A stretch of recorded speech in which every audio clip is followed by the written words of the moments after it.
그해 해주고울에는 지독한 흉년이 들었습니다. 봄부터 시작된 가뭄은 여름 내내 이어졌고 타 들어간 논바닥은 거북 등처럼 쩍쩍 갈라졌지요. 백성들의 얼굴에는 수심이 가득했고 아이들의 울음소리는 온 마을에 끊이지 않았습니다. 이런 흉년에는 가장 먼저 굶주리는 이들이 있기 마련입니다. 바로 가진 것 없는 이들이지요. 그 중에서도 민준이라는 젊은이는 특히나 처지가 딱했습니다. 몇 해 전 역병으로 부모님을 여의고 홀로 떠돌이 신세가 된 그는 며칠째 멀건죽 한 그릇 구경하지 못해 쓰러지기 직전이었습니다. 앙상한 갈비뼈가 드러난 배를 움켜쥐고 그는 금방이라도 쓰러질 듯 비틀거리며 길을 걷고 있었습니다. 바로 그때였습니다. 어느 마음씨 좋은 주모가 그의 딱한 사정을 보고 밥 한 덩이를 불쌍히 여겨 적선해 주었습니다. 쯧쯧 가엾어라. 이거라도 먹고 기운 차리게. 민준에게는 실로 목숨과도 같은 주먹밥이었습니다. 그는 허겁지겁 주먹밥을 입에 넣으려다 문득 걸음을 멈췄습니다. 길가 뽕나무 둥지에서 떨어진 듯한 아기 새 한 마리가 가쁜 숨을 몰아쉬며 파르르 떨고 있었기 때문입니다. 민준은 잠시 망설였습니다. 자신의 뱃속에서는 당장이라도 밥을 넣어달라고 아우성을 치고 있었지요. 하지만 그는 차마 죽어가는 작은 생명을 외면할 수가 없었습니다. 그는 며칠 만에 얻은 귀한 주먹밥의 절반을 뚝 떼어 잘게 부수어 아기 새의 부리 앞에 놓아주었습니다. 아기 새는 고사리 같은 부리로 밥알을 쪼아 먹기 시작했습니다. 그 모습을 보며 민준은 자신의 굶주림도 잊은 채 희미한 미소를 지었습니다. 비록 행색은 남루하고 배는 굶주렸으나 그의 마음만큼은 그 어떤 부자보다도 따뜻하고 풍요로웠던 것입니다. 그는 남은 주먹밥을 마저 먹고 다시 정처 없는 발걸음을 옮기기 시작했습니다. 그가 향한 곳은 먹을 것이라도 있을까 싶은 깊은 지리산 속이었습니다. 민준은 허기진 배를 채울 요량으로 산딸기나 나무뿌리라도 캘 생각에 인적이 드문 산길을 오르고 있었습니다. 며칠을 굶은 탓에 다리에 힘이 풀려 그는 금방이라도 쓰러질 것 같았지요. 한참을 헤매던 그의 귀에 어디선가 짐승의 기이한 신음소리가 들려왔습니다. 호랑이라도 나타난 것일까 싶어 겁이 덜컥 났지만 호기심이 두려움을 이겼습니다. 그는 소리가 나는 곳으로 조심스럽게 다가갔습니다. 그곳에는 땅을 파서 만든 깊은 함정이 있었고 그 안에 거대한 구렁이 한 마리가 빠져 있었습니다. 그런데 그 구렁이는 보통 구렁이가 아니었습니다. 온몸이 녹아내린 황금 같은 눈부신 비늘로 뒤덮여 햇살을 받아 영롱하게 빛나고 있었습니다. 그 크기는 어른의 허벅지만큼이나 굵었고 길이는 가늠하기 어려울 정도였습니다. 머리에는 작은 뿔 같은 것이 돋아 있었고 두 눈은 붉은 보석처럼 빛나고 있었습니다. 그 모습은 신비로우면서도 범접할 수 없는 위험이 느껴져 민준은 저도 모르게 뒷걸음질 쳤습니다. 황금 구렁이는 함정에서 빠져나오려 발버둥 치다가 날카로운 나무창에 옆구리를 찔린 듯 황금빛 비늘 사이로 붉은 피를 흘리며 고통스럽게 신음하고 있었습니다. 함정은 누가 보아도 솜씨 좋은 사냥꾼이 쳐놓은 것이 분명했습니다. 이 귀한 황금 구렁이를 잡아 그 비늘을 벗기고 쓸개를 취하려 했던 것이겠지요. 민준은 자신도 모르게 침을 꿀꺽 삼켰습니다. 저 구렁이의 비늘 한 조각만 떼어다 팔아도 평생 먹고 살 걱정은 하지 않아도 될 것 같았습니다. 민준의 마음속에서 잠시 갈등이 일었습니다. 저 구렁이를 구해줄 것인가, 아니면 모른 척하고 지나가 비늘이라도 한 조각 주워갈 것인가? 그의 굶주린 배는 후자를 택하라고 아우성쳤지만 고통스러워하는 구렁이의 붉은 눈과 마주친 순간 그는 차마 발길을 돌릴 수가 없었습니다. 얼마 전 아기 새에게 주먹밥을 나눠주었던 그의 착한 심성이 다시 고개를 든 것입니다. 저놈도 한 생명이거늘 어찌 고통 속에 죽어가는 것을 보고 외면한단 말인가. 내가 굶어 죽는 한이 있더라도 저것부터 살리고 보자. 민준이는 결심했습니다. 그는 며칠을 굶어 기운 없는 몸이었지만 어디서 그런 힘이 솟아났는지 알 수 없었습니다. 그는 주변의 굵은 나뭇가지를 꺾어 지렛대로 삼고 손이 피투성이가 되도록 필사적으로 함정 주변의 흙을 파내기 시작했습니다. 칡덩굴을 걷어다 굵은 밧줄을 엮고 그것을 구렁이의 몸에 감아 끌어올리려 애썼습니다. 황금 구렁이는 처음에는 자신을 해치려는 줄 알고 경계하며 쉭 소리를 냈지만 민준의 눈빛에서 어떤 악의도 느껴지지 않자이내 얌전히 그의 도움을 받았습니다. 해가 중천에 떴다가 서산으로 기울어질 무렵 마침내 민준은 황금 구렁이를 함정에서 구해내는 데 성공했습니다. 온몸이 땀과 흙으로 범벅이 된 민준은 그 자리에 풀썩 주저앉아 숨을 헐떡였습니다. 함정에서 빠져나온 황금 구렁이는 상처 입은 몸을 이끌고 민준의 앞으로 다가왔습니다. 그리고는 거대한 머리를 숙여 민준을 향해 3번 깊이 조아렸습니다. 마치 사람이 감사를 표하듯 그 행동에는 분명한 뜻이 담겨 있었습니다. 그러더니 구렁이는 나지막하고도 신비로운 목소리로 속삭였습니다. 이 은혜는 반드시 갚겠다. 그 말을 끝으로 황금 구렁이는 스르르 몸을 돌려 깊은 산속 안개 속으로 사라져 버렸습니다. 민준은 너무나도 기이한 경험에 넋을 잃고 한참 동안 그 자리에 멍하니 앉아 있었습니다. 황금 구렁이를 구해준 후 민준은 다시 지독한 굶주림과 마주해야 했습니다. 마지막 남은 기운마저 다 써버린 그는 낡고 허름한 자신의 움막으로 돌아와 쓰러지듯 잠이 들었습니다. 얼마나 잤을까? 민준은 고소한 밥 짓는 냄새에 잠에서 깨어났습니다. 꿈인가 싶어 눈을 비비고 일어나 앉았을 때 그는 자신의 눈을 의심했습니다. 텅 비어있던 자신의 움막 한가운데 김이 모락모락 나는 흰쌀밥 한 그릇과 함께 쌀이 가득 담긴 커다란 쌀가마니 하나가 떡하니 놓여있는 것이 아니겠습니까? 이게 대체 어찌된 일이지?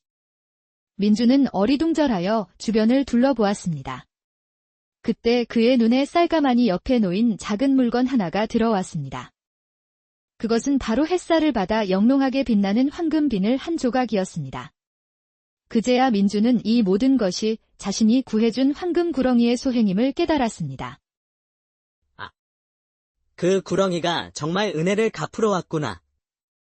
민준은 감격하여 눈물을 흘리며 난생 처음으로 고봉밥을 지어 배가 터지도록 먹었습니다.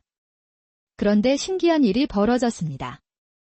쌀가마니에서 쌀을 한 바가지 퍼내고 나면 그만큼의 쌀이 다시 어디선가 스르르 채워지는 것이었습니다. 퍼도 쌀은 결코 줄어들지 않았습니다. 그날 이후 민준은 더 이상 굶주리지 않았습니다. 그는 매일 흰쌀밥을 배불리 먹었고 남는 쌀은 마을의 다른 굶주린 이들에게 나누어 주기까지 했습니다. 하지만 그의 선행은 곧 예기치 못한 화를 불러오는 씨앗이 되고 말았습니다. 민준이가 굶주림에서 벗어나자 그의 행색도 점차 달라지기 시작했습니다. 그는 남는 쌀을 팔아 누더기 옷 대신 번듯한 무명옷을 사 입었고 덥수룩하던 머리도 단정히 빗었습니다. 거지 총각의 모습은 온데간데없고 훤칠하고 기골 좋은 젊은이의 모습이 드러났지요. 하루아침에 달라진 그의 모습은 곧 온 마을의 이야기거리가 되었습니다. 사람들은 민준이가 어디서 관아의 굴량미를 빼돌렸다느니 밤마다 부잣집을 터는 도적이 되었다느니 하며 수군거렸습니다. 이 소문은 해주 고을 최고의 부자이자 가장 악독하기로 소문난 박대감의 귀에도 들어갔습니다.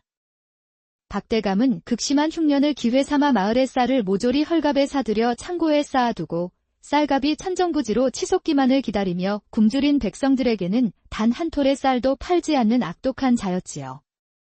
그는 거지 민준이가 매일 흰쌀밥을 먹고 심지어 다른 이들에게까지 쌀을 나눠준다는 소문을 듣고 분노했습니다. 이 흉년의 쌀이 날 리가 없는데. 필시 저놈이 내 곳간에 들어와 쌀을 훔쳐간 것이 틀림없다. 그는 그렇게 확신했습니다. 사실 그의 창고에서는 쥐 한 마리 빠져나갈 틈이 없었지만 그의 탐욕스러운 마음은 억지스러운 의심을 만들어낸 것입니다. 박대감은 당장 관아로 달려가 민준을 쌀 도둑으로 고발했습니다. 사또.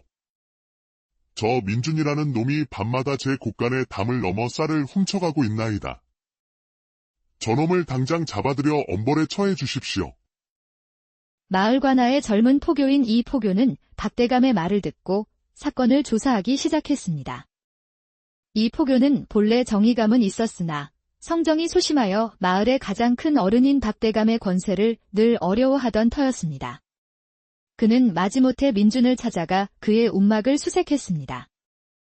그리고 그곳에서 정말로 펀에도 줄지 않는 신기한 쌀가마니를 발견하게 되었지요. 이 포교는 자신의 눈을 의심했습니다. 이것은 분명 평범한 쌀가마니가 아니다. 요물이라도 깃든 것일까?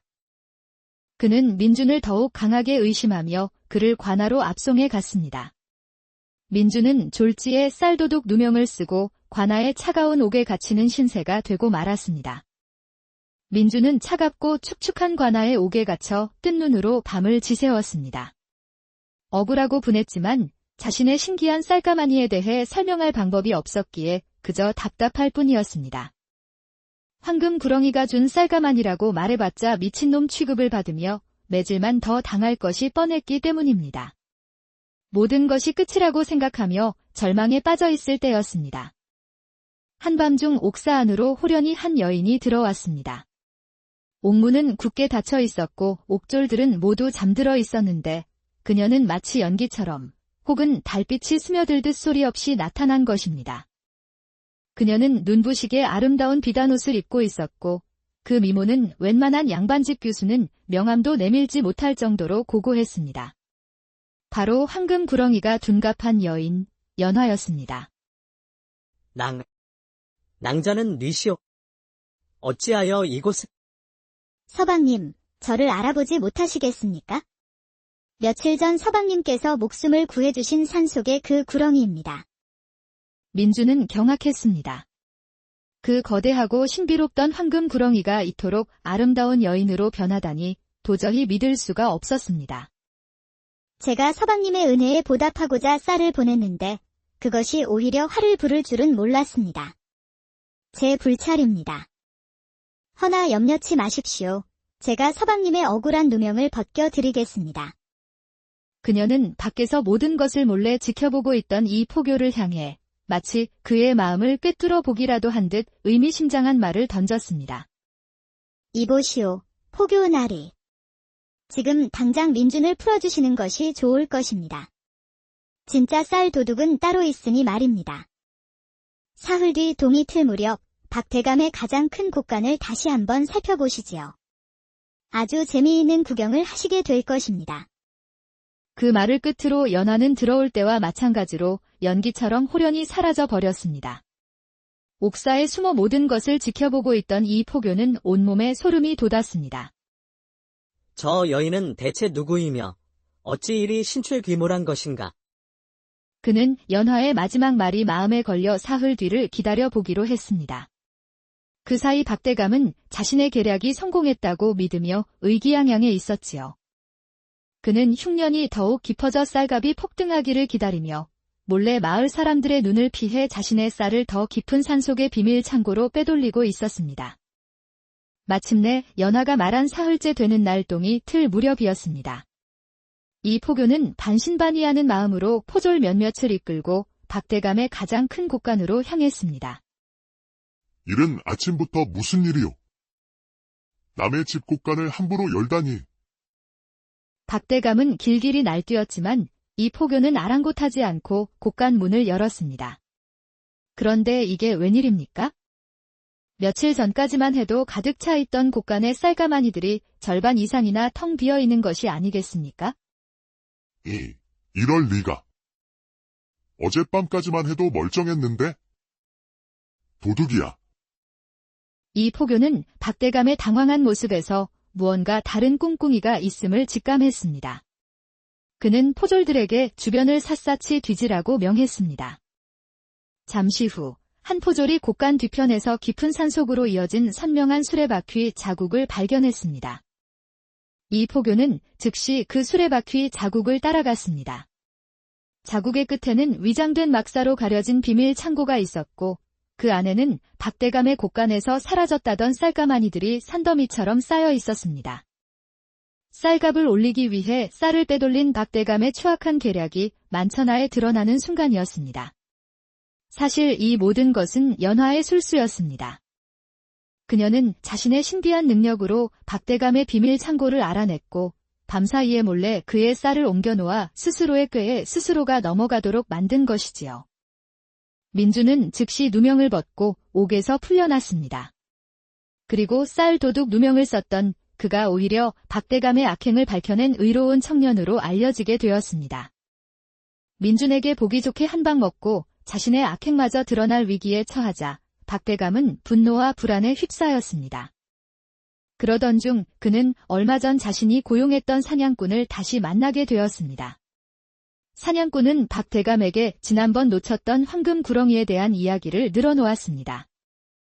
대감. 제가 지난번 놓친 그 황금 구렁이는 보통 놈이 아닙니다. 그놈의 쓸개만 얻을 수 있다면 늙지 않고 평생을 살 수 있는 불로장생의 영약이 된다고 합니다. 사냥꾼의 말에 박대감의 탐욕스러운 눈이 광기로 번뜩이기 시작했습니다. 쌀이나 재물 따위와는 비교도 할 수 없는 영생. 그것은 늙고 병들어가는 그에게 거부할 수 없는 유혹이었습니다. 자네 말이 사실인가? 황금 구렁이의 쓸개가 진정 불로장생의 약이란 말인가? 물론입니다. 대감. 제 조상 대대로 내려오는 이야기입니다. 박대감은 그 자리에서 결심했습니다. 그는 마을의 모든 사냥꾼들을 불러 모으고 그들에게 엄청난 현상금을 내걸었지요. 누구든 지리산의 황금 구렁이를 잡아오는 자에게는 내 재산의 절반을 떼어 주겠다. 당장 산을 샅샅이 뒤져서라도 그놈을 내 앞에 대령하라. 박대감의 광기 어린 명령에 사냥꾼들은 눈이 뒤집혀 너도 나도 지리산으로 향했습니다. 온 산은 이제 연화를 잡으려는 사냥꾼들의 횃불과 함성으로 가득 차게 되었습니다. 박대감이 고용한 사냥꾼들이 온 산을 뒤지기 시작하자 연화는 더 이상 안전하지 않았습니다. 그녀는 민준의 움막을 다시 찾아와 다급한 목소리로 도움을 청했습니다. 서방님, 큰일 났습니다. 박대감 그 영감이 저를 잡기 위해 온 산의 사냥꾼들을 풀었습니다. 연화의 얼굴에는 처음으로 두려움의 빛이 서려 있었습니다. 저는 이제 곧 용으로 승천할 몸이라 함부로 힘을 쓸 수가 없습니다. 제 모든 기운을 여의주에 모으고 있기 때문이지요. 만약 지금 상태에서 사냥꾼들에게 발각된다면 저항 한번 못하고 꼼짝없이 당하고 말 것입니다. 연화의 말을 듣는 순간 민주는 가슴이 철렁 내려앉았습니다. 자신에게 은혜를 베풀고 위기에서 구해주었던 그녀가 이제는 자신 때문에 목숨을 위협받게 된 것입니다. 낭잠. 모두 나 때문이요. 내가 낭자를 구하지만 않았더라면 이런 일도 없었을 것을. 민주는 깊은 죄책감에 고개를 숙였습니다. 연화는 그의 손을 잡았습니다. 아닙니다. 서방님. 서방님은 제 생명의 은인이십니다. 이것은 저와 박대감, 그리고 저를 노리는 인간들의 탐욕 사이의 싸움일 뿐입니다. 부디 제가 무사히 승천할 수 있도록 그때까지만 저를 숨겨주고 보호해 주십시오. 민주는 연화의 간절한 눈빛을 외면할 수 없었습니다. 그는 자신에게 모든 것을 준 연화를 위해 자신의 모든 것을 걸기로 결심했습니다. 낭자. 걱정 마시오. 이 민준이가 목숨을 걸고 낭자를 지켜드리겠소. 우리가 함께라면 그 어떤 위험도 헤쳐나갈 수 있을 것이오. 그는 연화가 남겨둔 사라지지 않는 쌀가마니와 번듯한 옷을 모두 버리고 오직 그녀를 지키기 위해 다시 험난한 길을 떠나기로 결심한 것입니다. 두 사람은 그날 밤 아무도 모르게 짐을 꾸려 사냥꾼들의 추격을 피해 더 깊고 험한 산속으로 몸을 숨겼습니다. 민준과 연화가 홀연히 사라지자 마을은 다시 한번 발칵 뒤집혔습니다. 이 포교의 머릿속은 온통 의문으로 가득 차 있었습니다. 줄지 않는 쌀가마니, 신출귀몰한 미모의 여인, 그리고 갑자기 사라져버린 두 사람. 이것은 단순한 절도 사건이 아니야.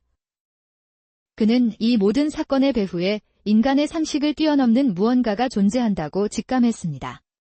그는 반드시 두 사람을 찾아내 진실을 밝혀야만 했습니다. 그렇게 지리산에서는 기묘한 삼각 추격전이 벌어지기 시작했습니다.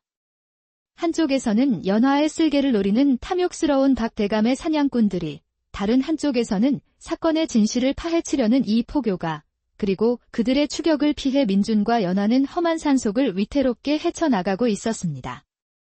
며칠 밤낮으로 이어진 도주 끝에 민준과 연하는 마침내 지리산 깊은 곳에 깎아지른 절벽 끝에 다다랐습니다. 더 이상 도망칠 곳이 없는 막다른 길이었습니다. 뒤에서는 사냥꾼들의 횃불과 사냥개들의 짖는 소리가 점점 더 가까워지고 있었습니다. 이제 끝인가 보군요. 연하는 창백한 얼굴로 절벽 아래를 내려다보며 절망적으로 속삭였습니다. 아니, 아직 끝나지 않았어. 내가 저들을 막을 테니 낭자는 저 절벽 너머로 몸을 피하시오. 무슨 소리요? 승천을 앞둔 몸이라 함부로 요력을 쓸 수 없단 말이오. 그리고 서방님을 두고 나 혼자 갈 수는 없소. 두 사람이 실랑이를 벌이는 사이 마침내 사냥꾼들이 포위망을 좁혀오며 그들의 모습을 드러냈습니다. 찾았다. 저기 있다. 사냥꾼의 우두머리가 소리쳤습니다. 그는 주저없이 활시 위를 당겨 맹독을 바른 화살을 연하의 심장을 향해 쏘았습니다. 휙 하는 소리와 함께 화살은 어둠을 가르며 날아왔습니다. 피할 수 없는 절체절명의 순간이었습니다. 위험하오. 바로 그때 민준이 외치며 주저없이 몸을 날려 연하의 앞을 막아섰습니다. 퍽 하는 둔탁한 소리와 함께 독화살은 정확히 민준의 어깨에 깊숙이 박혔습니다. 민준은 짧은 신음과 함께 피를 토하며 쓰러졌습니다. 맹독은 순식간에 그의 온몸으로 퍼져나갔고 그의 얼굴은 검게 변하기 시작했습니다. 서방님. 정신 차리시오. 연하는 절규하며 쓰러진 민준을 부둥켜 안았습니다. 민준은 힘겹게 눈을 뜨고 연하를 향해 희미한 미소를 지었습니다. 연하야. 어서 도망쳐. 내가 살아야 나도 산다. 그 말을 끝으로 민준의 고개가 툭 떨어졌습니다. 그의 심장은 멎었습니다. 자신을 구하기 위해 한치의 망설임도 없이 목숨을 버린 민준. 그의 싸늘한 주검을 끌어안고 연하는 하늘이 무너지는 듯한 슬픔에 휩싸였습니다. 그녀는 천년을 살아오면서 수많은 인간들의 이기심과 탐욕, 배신을 보아왔습니다. 하지만 이토록 순수하고 이타적인 마음을 가진 인간은 처음이었습니다. 서방님, 어찌하여 이리 어리석으십니까? 연화의 붉은 눈에서 뜨거운 눈물이 뚝뚝 떨어져 민준의 얼굴 위로 흘러내렸습니다. 그것은 보통의 눈물이 아니었습니다. 천년 묵은 영물의 한과 슬픔, 그리고 깊은 사랑이 담긴 피눈물이었습니다. 그녀는 결심했습니다. 자신의 모든 것을 걸어서라도 이 어리석고도 착한 사내를 이대로 죽게 내버려 둘 수는 없다고. 연화는 고개를 들어 하늘을 보았습니다. 하늘 위에는 그녀가 평생을 꿈꾸어왔던 용의 문이 희미하게 열리고 있었습니다. 이제 곧 승천의 시간이었습니다. 하지만 그녀는 망설이지 않았습니다. 그녀는 용이 되어 영생을 누리는 것보다 이 사내와의 짧은 인연이 더 소중하다고 느꼈습니다. 연화는 마지막 힘을 다해 입을 벌렸습니다.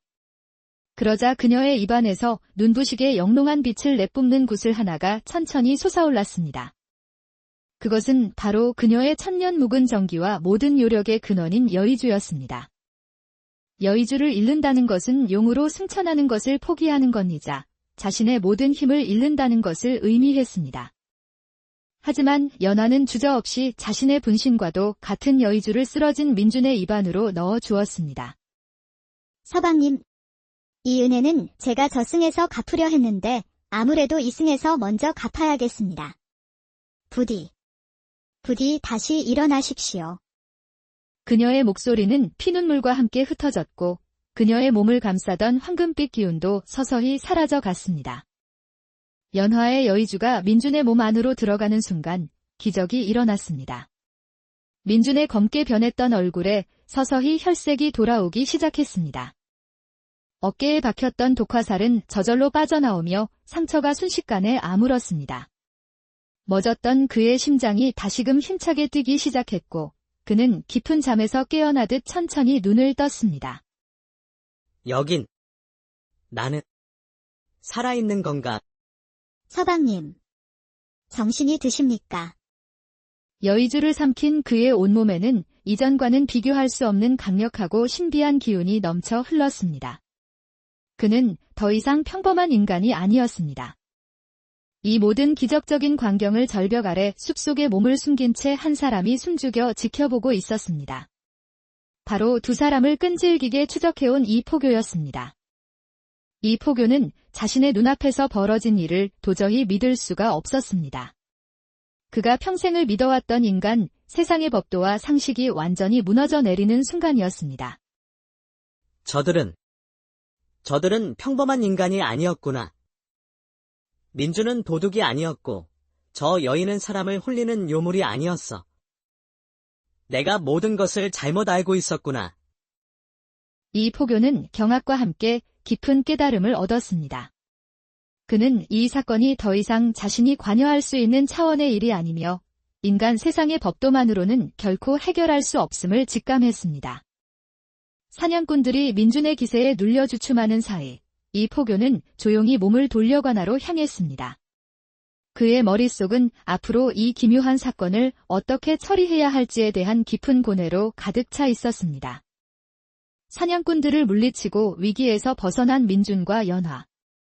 하지만 그들의 시름은 끝나지 않았습니다. 연화는 여의주를 잃어 이제 평범한 구렁이와 다를 바 없는 약한 존재가 되었고, 민주는 인간의 몸으로 감당하기 어려운 강력한 힘을 얻게 되어 혼란스러워했습니다. 두 사람은 앞으로의 일을 의논하기 위해 산속의 작은 동굴로 몸을 숨겼습니다. 바로 그때 동굴 입구로 한 사내가 찾아왔습니다. 바로 이 포교였습니다. 나는 그대들을 잡으러 온 것이 아니오. 나는 진실을 알고 싶어 왔소.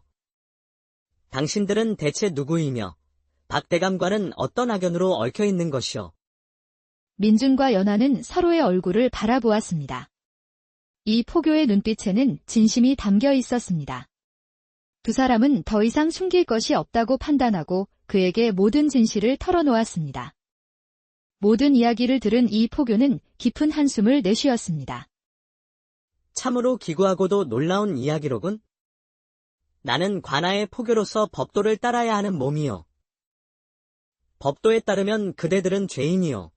허나 내 눈으로 본 그대들에게서는 어떤 악의도 느껴지지 않았소. 오히려 서로를 위하는 의로운 마음과 탐욕스러운 자에 맞서는 용기를 보았지. 과연 무엇이 진정한 죄이고 무엇이 진정한 정의란 말인가? 그는 법과 진실 사이에서 깊은 갈등에 빠진 것입니다. 박대감과 같은 악인은 돈과 권세로 법망을 교묘히 빠져나가고 민준과 연화처럼 선한 이들은 오히려 법의 심판을 받아야 하는 이 부조리한 현실 앞에서 그는 자신이 무엇을 해야 할지 그해 해주고울에는 지독한 흉년이 들었습니다. 봄부터 시작된 가뭄은 여름 내내 이어졌고 타 들어간 논바닥은 거북 등처럼 쩍쩍 갈라졌지요. 백성들의 얼굴에는 수심이 가득했고 아이들의 울음소리는 온 마을에 끊이지 않았습니다. 이런 흉년에는 가장 먼저 굶주리는 이들이 있기 마련입니다. 바로 가진 것 없는 이들이지요.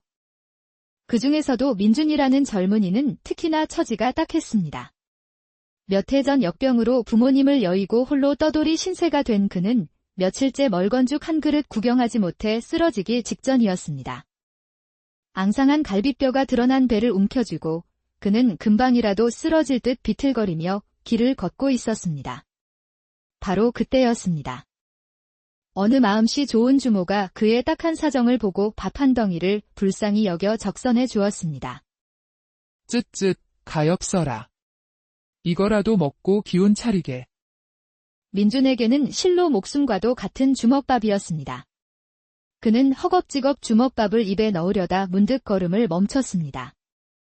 길가 뽕나무 둥지에서 떨어진 듯한 아기 새 한 마리가 가쁜 숨을 몰아쉬며 파르르 떨고 있었기 때문입니다. 민준은 잠시 망설였습니다. 자신의 뱃속에서는 당장이라도 밥을 넣어달라고 아우성을 치고 있었지요. 하지만 그는 차마 죽어가는 작은 생명을 외면할 수가 없었습니다. 그는 며칠 만에 얻은 귀한 주먹밥의 절반을 뚝 떼어 잘게 부수어 아기 새의 부리 앞에 놓아주었습니다. 아기 새는 고사리 같은 부리로 밥알을 쪼아 먹기 시작했습니다. 그 모습을 보며 민주는 자신의 굶주림도 잊은 채 희미한 미소를 지었습니다. 비록 행색은 남루하고 배는 굶주렸으나 그의 마음만큼은 그 어떤 부자보다도 따뜻하고 풍요로웠던 것입니다. 그는 남은 주먹밥을 마저 먹고 다시 정처 없는 발걸음을 옮기기 시작했습니다. 그가 향한 곳은 먹을 것이라도 있을까 싶은 깊은 지리산 속이었습니다. 민주는 허기진 배를 채울 요량으로 산딸기나 나무뿌리라도 캘 생각에 인적이 드문 산길을 오르고 있었습니다. 며칠을 굶은 탓에 다리에 힘이 풀려 그는 금방이라도 쓰러질 것 같았지요. 한참을 헤매던 그의 귀에 어디선가 짐승의 기이한 신음소리가 들려왔습니다. 호랑이라도 나타난 것일까 싶어 겁이 덜컥 났지만 호기심이 두려움을 이겼습니다. 그는 소리가 나는 곳으로 조심스럽게 다가갔습니다. 그곳에는 땅을 파서 만든 깊은 함정이 있었고 그 안에 거대한 구렁이 한 마리가 빠져 있었습니다. 그런데 그 구렁이는 보통 구렁이가 아니었습니다. 온몸이 녹아내린 황금 같은 눈부신 비늘로 뒤덮여 햇살을 받아 영롱하게 빛나고 있었습니다. 그 크기는 어른의 허벅지만큼이나 굵었고 길이는 가늠하기 어려울 정도였습니다.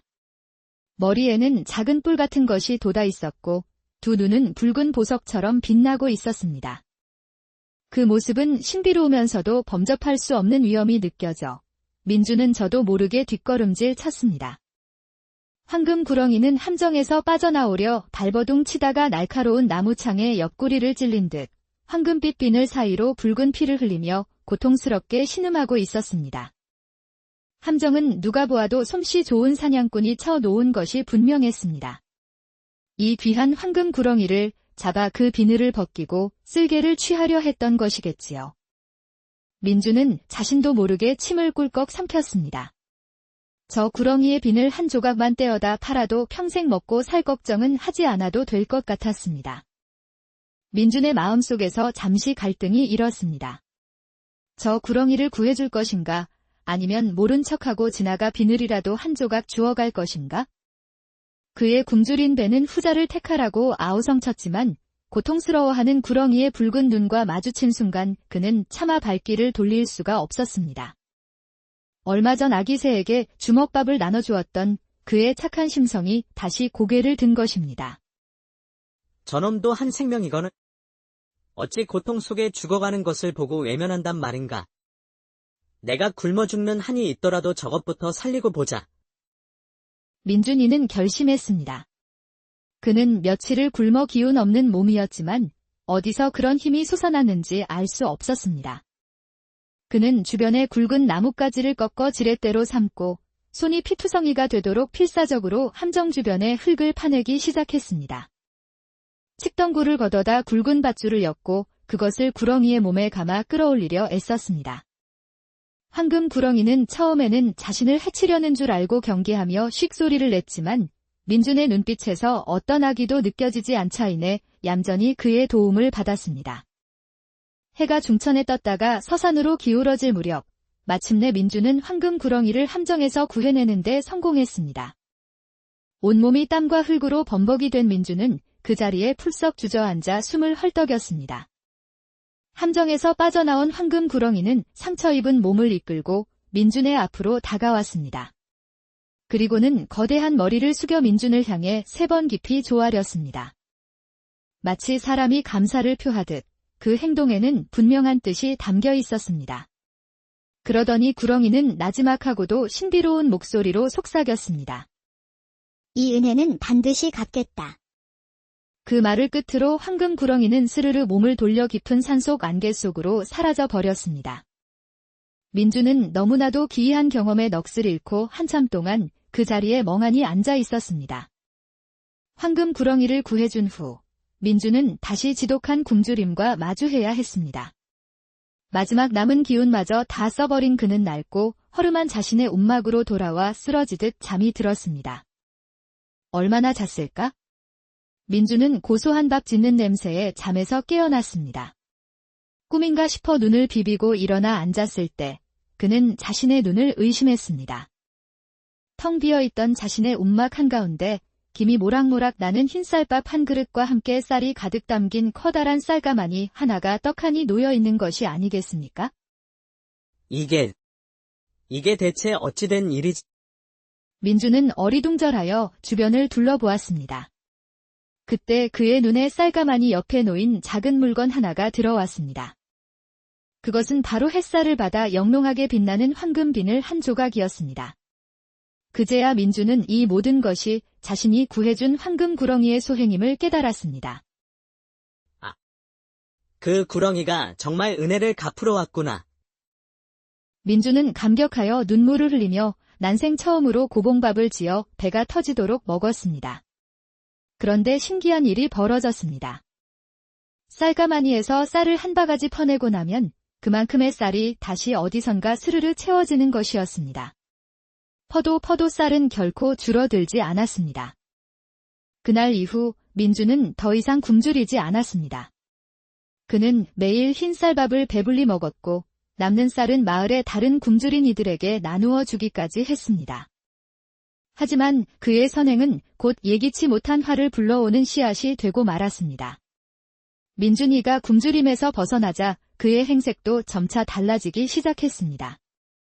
그는 남는 쌀을 팔아 누더기 옷 대신 번듯한 무명옷을 사 입었고 덥수룩하던 머리도 단정히 빗었습니다.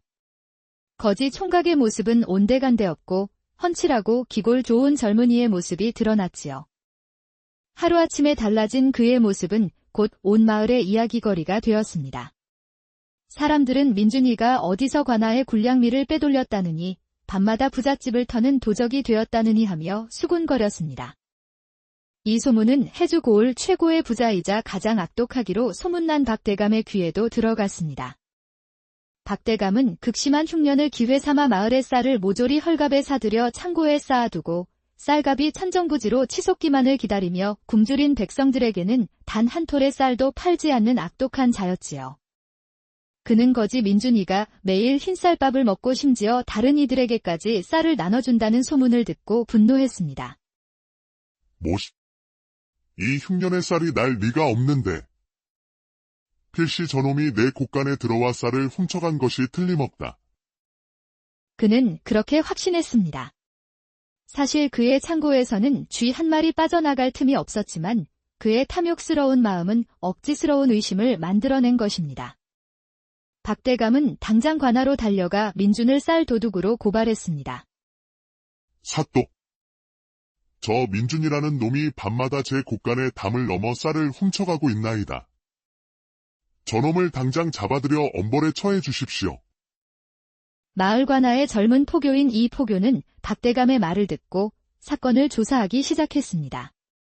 이 포교는 본래 정의감은 있었으나 성정이 소심하여 마을의 가장 큰 어른인 박대감의 권세를 늘 어려워하던 터였습니다. 그는 마지못해 민준을 찾아가 그의 움막을 수색했습니다.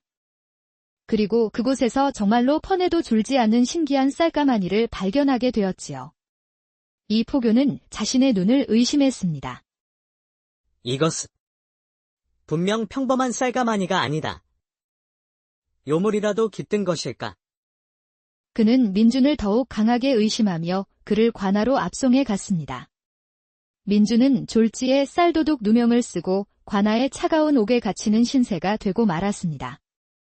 민준은 차갑고 축축한 관아의 옥에 갇혀 뜬 눈으로 밤을 지새웠습니다. 억울하고 분했지만 자신의 신기한 쌀가마니에 대해 설명할 방법이 없었기에 그저 답답할 뿐이었습니다. 황금 구렁이가 준 쌀가마니라고 말해봤자 미친놈 취급을 받으며 매질만 더 당할 것이 뻔했기 때문입니다. 모든 것이 끝이라고 생각하며 절망에 빠져 있을 때였습니다. 한밤중 옥사 안으로 호련히 한 여인이 들어왔습니다. 옥문은 굳게 닫혀 있었고 옥졸들은 모두 잠들어 있었는데 그녀는 마치 연기처럼 혹은 달빛이 스며들듯 소리 없이 나타난 것입니다. 그녀는 눈부시게 아름다운 비단옷을 입고 있었고 그 미모는 웬만한 양반집 교수는 명함도 내밀지 못할 정도로 고고했습니다. 바로 황금 구렁이가 둔갑한 여인, 연화였습니다. 낭자는 뉘시오. 어찌하여 이곳에... 서방님, 저를 알아보지 못하시겠습니까? 며칠 전 서방님께서 목숨을 구해주신 산속의 그 구렁이입니다. 민주는 경악했습니다. 그 거대하고 신비롭던 황금 구렁이가 이토록 아름다운 여인으로 변하다니 도저히 믿을 수가 없었습니다. 제가 서방님의 은혜에 보답하고자 쌀을 보냈는데 그것이 오히려 화를 부를 줄은 몰랐습니다. 제 불찰입니다. 허나 염려치 마십시오. 제가 서방님의 억울한 누명을 벗겨드리겠습니다. 그녀는 밖에서 모든 것을 몰래 지켜보고 있던 이 포교를 향해 마치 그의 마음을 꿰뚫어 보기라도 한 듯 의미심장한 말을 던졌습니다. 이보시오, 포교 나리. 지금 당장 민준을 풀어주시는 것이 좋을 것입니다. 진짜 쌀 도둑은 따로 있으니 말입니다. 사흘 뒤 동이 틀 무렵 박대감의 가장 큰 곡간을 다시 한번 살펴보시지요. 아주 재미있는 구경을 하시게 될 것입니다. 그 말을 끝으로 연화는 들어올 때와 마찬가지로 연기처럼 호련히 사라져 버렸습니다. 옥사에 숨어 모든 것을 지켜보고 있던 이 포교는 온몸에 소름이 돋았습니다. 저 여인은 대체 누구이며 어찌 이리 신출귀몰한 것인가? 그는 연화의 마지막 말이 마음에 걸려 사흘 뒤를 기다려보기로 했습니다. 그 사이 박대감은 자신의 계략이 성공했다고 믿으며 의기양양해 있었지요.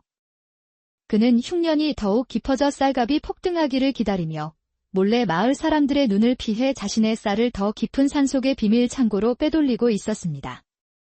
마침내 연화가 말한 사흘째 되는 날 동이 틀 무렵이었습니다. 이 포교는 반신반의하는 마음으로 포졸 몇몇을 이끌고 박대감의 가장 큰 곡간으로 향했습니다. 이른 아침부터 무슨 일이요? 남의 집 곳간을 함부로 열다니. 박대감은 길길이 날뛰었지만 이 포교는 아랑곳하지 않고 곡간 문을 열었습니다. 그런데 이게 웬일입니까? 며칠 전까지만 해도 가득 차 있던 곡간의 쌀가마니들이 절반 이상이나 텅 비어 있는 것이 아니겠습니까? 이럴 리가. 어젯밤까지만 해도 멀쩡했는데? 도둑이야. 이 포교는 박대감의 당황한 모습에서 무언가 다른 꿍꿍이가 있음을 직감했습니다. 그는 포졸들에게 주변을 샅샅이 뒤지라고 명했습니다. 잠시 후 한 포졸이 곡간 뒤편에서 깊은 산속으로 이어진 선명한 수레바퀴 자국을 발견했습니다. 이 포교는 즉시 그 수레바퀴 자국을 따라갔습니다. 자국의 끝에는 위장된 막사로 가려진 비밀 창고가 있었고 그 안에는 박대감의 곡간에서 사라졌다던 쌀가마니들이 산더미처럼 쌓여 있었습니다. 쌀값을 올리기 위해 쌀을 빼돌린 박대감의 추악한 계략이 만천하에 드러나는 순간이었습니다. 사실 이 모든 것은 연화의 술수였습니다. 그녀는 자신의 신비한 능력으로 박대감의 비밀 창고를 알아냈고 밤사이에 몰래 그의 쌀을 옮겨놓아 스스로의 꾀에 스스로가 넘어가도록 만든 것이지요. 민주는 즉시 누명을 벗고 옥에서 풀려났습니다. 그리고 쌀 도둑 누명을 썼던 그가 오히려 박대감의 악행을 밝혀낸 의로운 청년으로 알려지게 되었습니다. 민준에게 보기 좋게 한 방 먹고 자신의 악행마저 드러날 위기에 처하자 박대감은 분노와 불안에 휩싸였습니다. 그러던 중 그는 얼마 전 자신이 고용했던 사냥꾼을 다시 만나게 되었습니다. 사냥꾼은 박대감에게 지난번 놓쳤던 황금 구렁이에 대한 이야기를 늘어놓았습니다. 대감. 제가 지난번 놓친 그 황금 구렁이는 보통 놈이 아닙니다. 그놈의 쓸개만 얻을 수 있다면 늙지 않고 평생을 살 수 있는 불로장생의 영약이 된다고 합니다. 사냥꾼의 말에 박대감의 탐욕스러운 눈이 광기로 번뜩이기 시작했습니다. 쌀이나 재물 따위와는 비교도 할 수 없는 영생. 그것은 늙고 병들어가는 그에게 거부할 수 없는 유혹이었습니다. 자네 말이 사실인가? 황금 구렁이의 쓸개가 진정 불로장생의 약이란 말인가? 물론입니다. 대감. 제 조상 대대로 내려오는 이야기입니다. 박대감은 그 자리에서 결심했습니다. 그는 마을의 모든 사냥꾼들을 불러 모으고 그들에게 엄청난 현상금을 내걸었지요. 누구든 지리산의 황금 구렁이를 잡아오는 자에게는 내 재산의 절반을 떼어 주겠다. 당장 산을 샅샅이 뒤져서라도 그놈을 내 앞에 대령하라. 박대감의 광기 어린 명령에 사냥꾼들은 눈이 뒤집혀 너도 나도 지리산으로 향했습니다. 온 산은 이제 연화를 잡으려는 사냥꾼들의 횃불과 함성으로 가득 차게 되었습니다.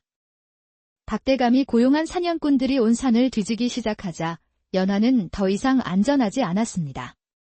그녀는 민준의 움막을 다시 찾아와 다급한 목소리로 도움을 청했습니다. 서방님, 큰일 났습니다. 박대감 그 영감이 저를 잡기 위해 온 산의 사냥꾼들을 풀었습니다. 연화의 얼굴에는 처음으로 두려움의 빛이 서려 있었습니다. 저는 이제 곧 용으로 승천할 몸이라 함부로 힘을 쓸 수가 없습니다. 제 모든 기운을 여의주에 모으고 있기 때문이지요. 만약 지금 상태에서 사냥꾼들에게 발각된다면 저항 한번 못하고 꼼짝없이 당하고 말 것입니다. 연화의 말을 듣는 순간 민주는 가슴이 철렁 내려앉았습니다. 자신에게 은혜를 베풀고 위기에서 구해주었던 그녀가 이제는 자신 때문에 목숨을 위협받게 된 것입니다. 낭잠. 모두 나 때문이요. 내가 낭자를 구하지만 않았더라면 이런 일도 없었을 것을. 민주는 깊은 죄책감에 고개를 숙였습니다.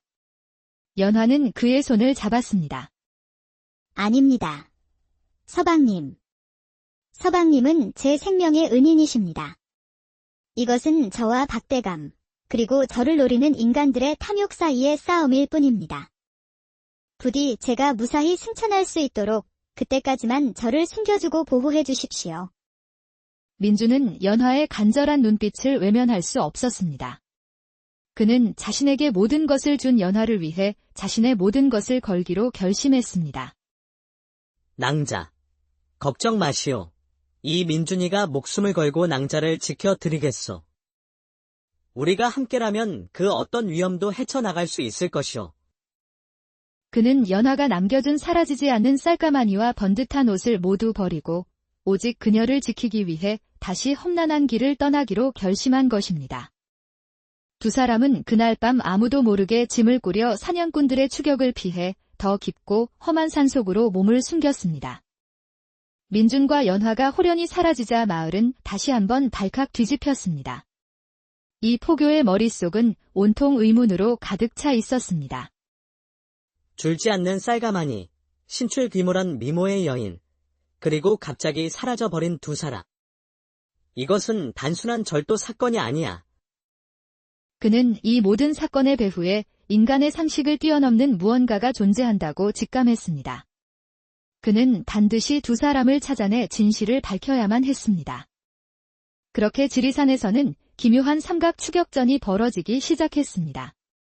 한쪽에서는 연화의 쓸개를 노리는 탐욕스러운 박대감의 사냥꾼들이, 다른 한쪽에서는 사건의 진실을 파헤치려는 이 포교가, 그리고 그들의 추격을 피해 민준과 연화는 험한 산속을 위태롭게 헤쳐나가고 있었습니다. 며칠 밤낮으로 이어진 도주 끝에 민준과 연화는 마침내 지리산 깊은 곳에 깎아지른 절벽 끝에 다다랐습니다. 더 이상 도망칠 곳이 없는 막다른 길이었습니다. 뒤에서는 사냥꾼들의 횃불과 사냥개들의 짖는 소리가 점점 더 가까워지고 있었습니다. 이제 끝인가 보군요. 연화는 창백한 얼굴로 절벽 아래를 내려다보며 절망적으로 속삭였습니다. 아니, 아직 끝나지 않았어. 내가 저들을 막을 테니 낭자는 저 절벽 너머로 몸을 피하시오. 무슨 소리요? 승천을 앞둔 몸이라 함부로 요력을 쓸 수 없단 말이요. 그리고 서방님을 두고 나 혼자 갈 수는 없소. 두 사람이 실랑이를 벌이는 사이 마침내 사냥꾼들이 포위망을 좁혀오며 그들의 모습을 드러냈습니다. 찾았다. 저기 있다. 사냥꾼의 우두머리가 소리쳤습니다. 그는 주저없이 활시위를 당겨 맹독을 바른 화살을 연화의 심장을 향해 쏘았습니다. 휙 하는 소리와 함께 화살은 어둠을 가르며 날아왔습니다. 피할 수 없는 절체절명의 순간이었습니다. 위험하오. 바로 그때 민준이 외치며 주저없이 몸을 날려 연화의 앞을 막아섰습니다. 퍽 하는 둔탁한 소리와 함께 독화살은 정확히 민준의 어깨에 깊숙이 박혔습니다. 민준은 짧은 신음과 함께 피를 토하며 쓰러졌습니다. 맹독은 순식간에 그의 온몸으로 퍼져나갔고 그의 얼굴은 검게 변하기 시작했습니다. 서방님, 서방님. 정신 차리시오. 연화는 절규하며 쓰러진 민준을 부둥켜 안았습니다. 민준은 힘겹게 눈을 뜨고 연화를 향해 희미한 미소를 지었습니다. 연화야. 어서 도망쳐. 내가 살아야 나도 산다. 그 말을 끝으로 민준의 고개가 툭 떨어졌습니다. 그의 심장은 멎었습니다. 자신을 구하기 위해 한치의 망설임도 없이 목숨을 버린 민준. 그의 싸늘한 주검을 끌어안고 연화는 하늘이 무너지는 듯한 슬픔에 휩싸였습니다. 그녀는 천년을 살아오면서 수많은 인간들의 이기심과 탐욕, 배신을 보아왔습니다. 하지만 이토록 순수하고 이타적인 마음을 가진 인간은 처음이었습니다. 서방님. 어찌하여 이리 어리석으십니까? 연화의 붉은 눈에서 뜨거운 눈물이 뚝뚝 떨어져 민준의 얼굴 위로 흘러내렸습니다. 그것은 보통의 눈물이 아니었습니다. 천년 묵은 영물의 한과 슬픔, 그리고 깊은 사랑이 담긴 피눈물이었습니다. 그녀는 결심했습니다. 자신의 모든 것을 걸어서라도 이 어리석고도 착한 사내를 이대로 죽게 내버려 둘 수는 없다고. 연화는 고개를 들어 하늘을 보았습니다. 하늘 위에는 그녀가 평생을 꿈꾸어왔던 용의 문이 희미하게 열리고 있었습니다. 이제 곧 승천의 시간이었습니다. 하지만 그녀는 망설이지 않았습니다. 그녀는 용이 되어 영생을 누리는 것보다 이 사내와의 짧은 인연이 더 소중하다고 느꼈습니다. 연화는 마지막 힘을 다해 입을 벌렸습니다. 그러자 그녀의 입안에서 눈부시게 영롱한 빛을 내뿜는 구슬 하나가 천천히 솟아올랐습니다. 그것은 바로 그녀의 천년 묵은 정기와 모든 요력의 근원인 여의주였습니다. 여의주를 잃는다는 것은 용으로 승천하는 것을 포기하는 것이자 자신의 모든 힘을 잃는다는 것을 의미했습니다. 하지만 연화는 주저없이 자신의 분신과도 같은 여의주를 쓰러진 민준의 입안으로 넣어 주었습니다. 서방님. 이 은혜는 제가 저승에서 갚으려 했는데 아무래도 이승에서 먼저 갚아야겠습니다. 부디 다시 일어나십시오. 그녀의 목소리는 피눈물과 함께 흩어졌고 그녀의 몸을 감싸던 황금빛 기운도 서서히 사라져 갔습니다. 연화의 여의주가 민준의 몸 안으로 들어가는 순간 기적이 일어났습니다. 민준의 검게 변했던 얼굴에 서서히 혈색이 돌아오기 시작했습니다. 어깨에 박혔던 독화살은 저절로 빠져나오며 상처가 순식간에 아물었습니다. 멎었던 그의 심장이 다시금 힘차게 뛰기 시작했고 그는 깊은 잠에서 깨어나듯 천천히 눈을 떴습니다. 여긴 나는 살아있는 건가? 서방님. 정신이 드십니까? 여의주를 삼킨 그의 온몸에는 이전과는 비교할 수 없는 강력하고 신비한 기운이 넘쳐 흘렀습니다. 그는 더 이상 평범한 인간이 아니었습니다. 이 모든 기적적인 광경을 절벽 아래 숲속에 몸을 숨긴 채 한 사람이 숨죽여 지켜보고 있었습니다. 바로 두 사람을 끈질기게 추적해온 이포교였습니다. 이포교는 자신의 눈앞에서 벌어진 일을 도저히 믿을 수가 없었습니다. 그가 평생을 믿어왔던 인간, 세상의 법도와 상식이 완전히 무너져 내리는 순간이었습니다. 저들은 평범한 인간이 아니었구나. 민주는 도둑이 아니었고 저 여인은 사람을 홀리는 요물이 아니었어. 내가 모든 것을 잘못 알고 있었구나. 이 포교는 경악과 함께 깊은 깨달음을 얻었습니다. 그는 이 사건이 더 이상 자신이 관여할 수 있는 차원의 일이 아니며 인간 세상의 법도만으로는 결코 해결할 수 없음을 직감했습니다. 사냥꾼들이 민준의 기세에 눌려 주춤하는 사이 이 포교는 조용히 몸을 돌려 관하로 향했습니다. 그의 머릿속은 앞으로 이 기묘한 사건을 어떻게 처리해야 할지에 대한 깊은 고뇌로 가득 차 있었습니다. 사냥꾼들을 물리치고 위기에서 벗어난 민준과 연화. 하지만 그들의 시름은 끝나지 않았습니다. 연화는 여의주를 잃어 이제 평범한 구렁이와 다를 바 없는 약한 존재가 되었고 민준은 인간의 몸으로 감당하기 어려운 강력한 힘을 얻게 되어 혼란스러워했습니다. 두 사람은 앞으로의 일을 의논하기 위해 산속의 작은 동굴로 몸을 숨겼습니다. 바로 그때 동굴 입구로 한 사내가 찾아왔습니다. 바로 이 포교였습니다. 나는 그대들을 잡으러 온 것이 아니오. 나는 진실을 알고 싶어 왔소. 당신들은 대체 누구이며 박대감과는 어떤 악연으로 얽혀 있는 것이오? 민준과 연하는 서로의 얼굴을 바라보았습니다. 이 포교의 눈빛에는 진심이 담겨 있었습니다. 두 사람은 더 이상 숨길 것이 없다고 판단하고 그에게 모든 진실을 털어놓았습니다.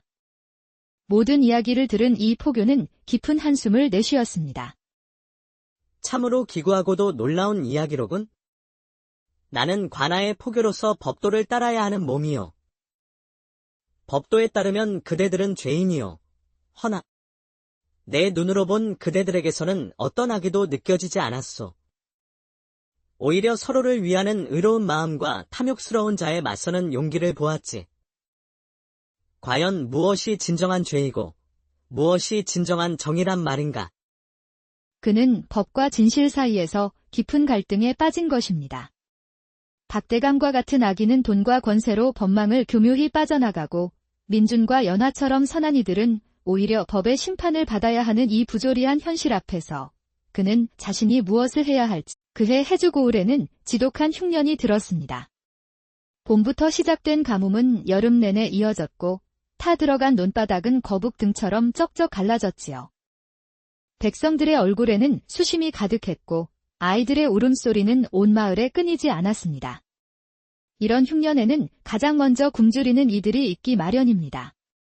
바로 가진 것 없는 이들이지요. 그 중에서도 민준이라는 젊은이는 특히나 처지가 딱했습니다. 몇 해 전 역병으로 부모님을 여의고 홀로 떠돌이 신세가 된 그는 며칠째 멀건죽 한 그릇 구경하지 못해 쓰러지기 직전이었습니다. 앙상한 갈비뼈가 드러난 배를 움켜쥐고 그는 금방이라도 쓰러질 듯 비틀거리며 길을 걷고 있었습니다. 바로 그때였습니다. 어느 마음씨 좋은 주모가 그의 딱한 사정을 보고 밥 한 덩이를 불쌍히 여겨 적선해 주었습니다. 쯧쯧, 가엾어라. 이거라도 먹고 기운 차리게. 민준에게는 실로 목숨과도 같은 주먹밥이었습니다. 그는 허겁지겁 주먹밥을 입에 넣으려다 문득 걸음을 멈췄습니다. 길가 뽕나무 둥지에서 떨어진 듯한 아기 새 한 마리가 가쁜 숨을 몰아쉬며 파르르 떨고 있었기 때문입니다. 민준은 잠시 망설였습니다. 자신의 뱃속에서는 당장이라도 밥을 넣어달라고 아우성을 치고 있었지요. 하지만 그는 차마 죽어가는 작은 생명을 외면할 수가 없었습니다. 그는 며칠 만에 얻은 귀한 주먹밥의 절반을 뚝 떼어 잘게 부수어 아기 새의 부리 앞에 놓아주었습니다. 아기 새는 고사리 같은 부리로 밥알을 쪼아 먹기 시작했습니다. 그 모습을 보며 민준은 자신의 굶주림도 잊은 채 희미한 미소를 지었습니다. 비록 행색은 남루하고 배는 굶주렸으나 그의 마음만큼은 그 어떤 부자보다도 따뜻하고 풍요로웠던 것입니다. 그는 남은 주먹밥을 마저 먹고 다시 정처 없는 발걸음을 옮기기 시작했습니다. 그가 향한 곳은 먹을 것이라도 있을까 싶은 깊은 지리산 속이었습니다. 민주는 허기진 배를 채울 요량으로 산딸기나 나무뿌리라도 캘 생각에 인적이 드문 산길을 오르고 있었습니다. 며칠을 굶은 탓에 다리에 힘이 풀려 그는 금방이라도 쓰러질 것 같았지요. 한참을 헤매던 그의 귀에 어디선가 짐승의 기이한 신음소리가 들려왔습니다. 호랑이라도 나타난 것일까 싶어 겁이 덜컥 났지만 호기심이 두려움을 이겼습니다. 그는 소리가 나는 곳으로 조심스럽게 다가갔습니다. 그곳에는 땅을 파서 만든 깊은 함정이 있었고 그 안에 거대한 구렁이 한 마리가 빠져 있었습니다. 그런데 그 구렁이는 보통 구렁이가 아니었습니다. 온몸이 녹아내린 황금 같은 눈부신 비늘로 뒤덮여 햇살을 받아 영롱하게 빛나고 있었습니다. 그 크기는 어른의 허벅지만큼이나 굵었고 길이는 가늠하기 어려울 정도였습니다. 머리에는 작은 뿔 같은 것이 돋아 있었고 두 눈은 붉은 보석처럼 빛나고 있었습니다. 그 모습은 신비로우면서도 범접할 수 없는 위험이 느껴져 민주는 저도 모르게 뒷걸음질 쳤습니다. 황금 구렁이는 함정에서 빠져나오려 발버둥 치다가 날카로운 나무창에 옆구리를 찔린 듯 황금빛 비늘 사이로 붉은 피를 흘리며 고통스럽게 신음하고 있었습니다. 함정은 누가 보아도 솜씨 좋은 사냥꾼이 쳐놓은 것이 분명했습니다. 이 귀한 황금 구렁이를 잡아 그 비늘을 벗기고 쓸개를 취하려 했던 것이겠지요.